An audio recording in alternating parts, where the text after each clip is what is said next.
every objective observer and all the socio-economic data available point to a Belize that is headed in the wrong direction.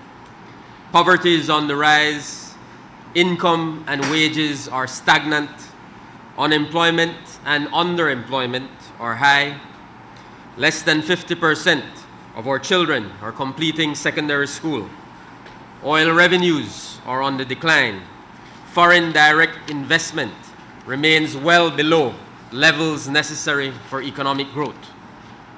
The restructuring of the 2029 bond appears to be stalled and has increasingly become a secret state operation with little or no information available to the Belizean people. To date, the Finance Committee of the House of Representatives has not been briefed as the Prime Minister promised would be done. To date, that has not happened.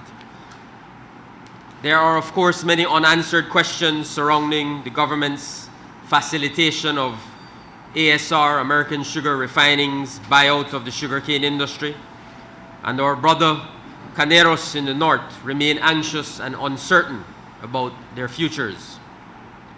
As we meet this afternoon, the citrus industry is in chaos, and the Citrus Growers Association has called for a protest and shutdown.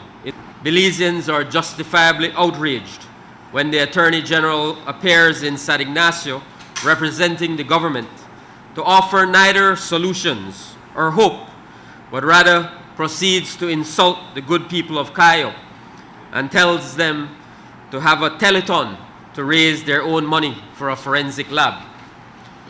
And when a prominent businessman is killed in broad daylight on Coney Drive in Belize City, the Ministry of National Security issues a press release essentially saying, "Don't worry, no big deal.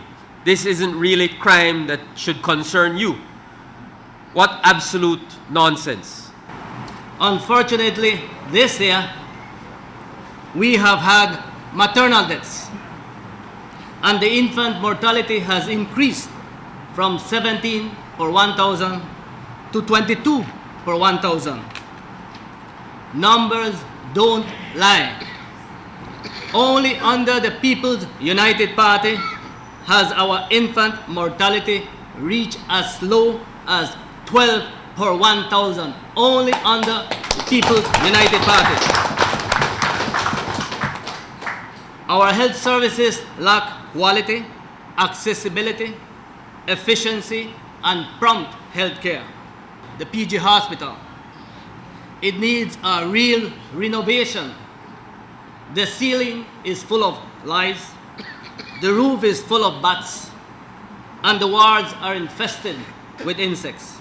This hospital only has one ambulance, with an average of 10 referrals per week to the Southern Regional Hospital. They need at least 2 ambulances to guarantee a prompt and efficient referral system. Health post at San Marcos, Santa Rosa, San Roman, no electricity, no water, no basic equipment for the community health workers to provide care. The murder count is staggering. Our unofficial figures are that there have been 123 murders up to October 28. That's 2 days ago. Perhaps more since then. In 2010, there were 132 murders. In 2011, 125. Therefore, ladies and gentlemen, we are easily on pace to surpass the most deadly year on record in Belize and may even reach 150 murders for this year. In 2010, at the end of October, there were 106 murders recorded. Again, I repeat, at the end of October 2012, we are already at 123. Think about it this way. In a primary school, upper division, standards 4, 5, and 6, let's say each standard has 4 classes of 30 students each. That's 120 students per standard.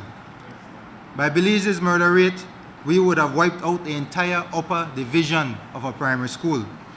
Frightening and disturbing statistics for what we call our peaceful haven of democracy. In the last week alone, 2 businessmen have been executed in broad daylight.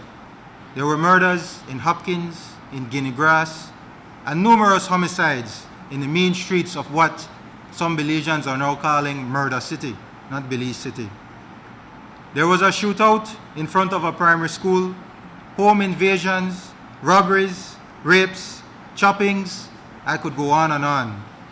Yet we hear nothing from our Minister of National Security. All we see is a merry-go-round of police press officers getting up and saying the same thing over and over and over.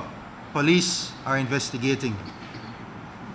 The only response we got from the minister or from the ministry last week was a callous and inconsiderate press release saying that the murder of Mr. Chakron was not your garden variety, gang-related murder. So Belizeans, you should just ignore it. Well, Mr. Saldiva, murder is murder.